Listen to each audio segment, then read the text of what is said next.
The tyrant has gone mad. Count of Ogham, Geonor, has started seeing enemies in the shadows, handing out cruel sentences for petty crimes. In one particular instance, a farmer was sentenced to death because he was a day late in delivering his crops. But things were not like this, at least not this bad. Count at least had a reasonable head, but his temper would soon change when he would marry Oriana, a lady from the vast red desert. Count's subjects were ecstatic that he had finally found his other half, but little did they know it was the beginning of the end. Soon, Oriana would start feeding into Count's paranoia. Small things here and there. Was he worthy? Did he actually deserve his position? Was his bloodline even pure? All these whispers drove the Count to the edge. Nobles started noticing that he became rather agitated. His insecurities started clouding his judgments, his wisdom, and his sanity. He would have his bloodline repeatedly investigated by scholars in an attempt to assure himself, in an attempt to calm his fears, in an attempt to make sure he was not tainted, was not impure, and he deserved his place, his rule, and his Ogham. But his life would come crashing down when one day the scholar would report that there was something indeed wrong within his family tree. That there was indeed someone not of Edomite heritage in his bloodline. And this news would devastate the Count. He would set out to prove the world that he was worthy of the title of Count of Ogham. His nobles pleaded with him. They told him over and over again that this news means nothing to them, that they are loyal, to him for what he was, their Count.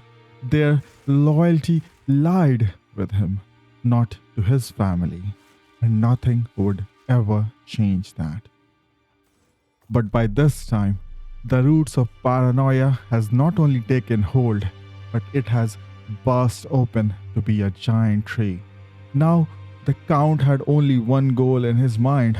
It was to prove himself. He thus became obsessed with amassing power so that no one can challenge his rule. And anyone fool enough to do so would have a swift and a cruel end. And thus the Count was lost, and in his place a tyrant was born. His tests of loyalty become ever more severe, his punishment increasingly cruel, his lust of power insatiable. But not only Oriana's dark whispers showed the seeds of paranoia and tyranny in the Count's mind, she also paved the way of his descent into madness. As his hunger for power, for control, and for legitimacy grew, she would tell him about an artifact so powerful it will solve all his problems, his paranoia, his insecurity. She would tell him about the beast. And so the hunt would begin.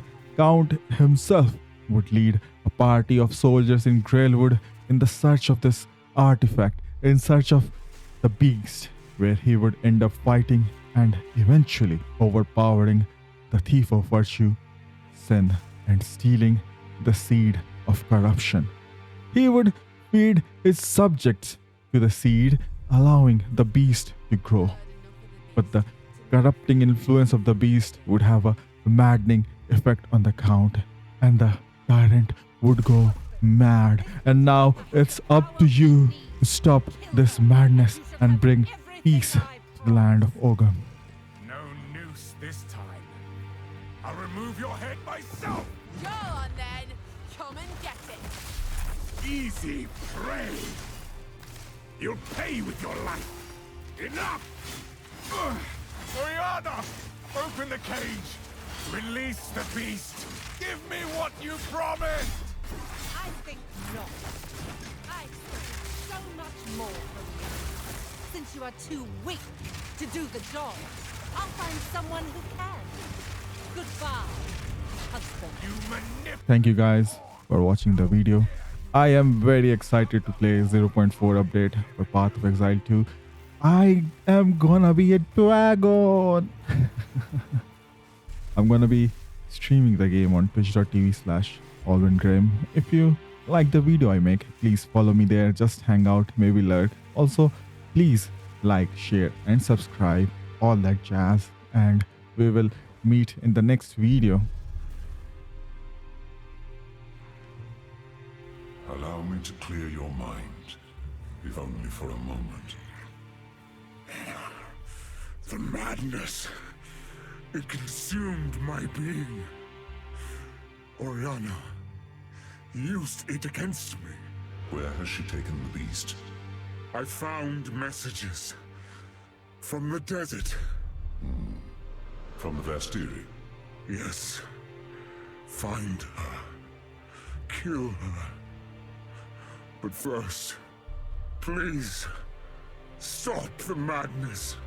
As you wish.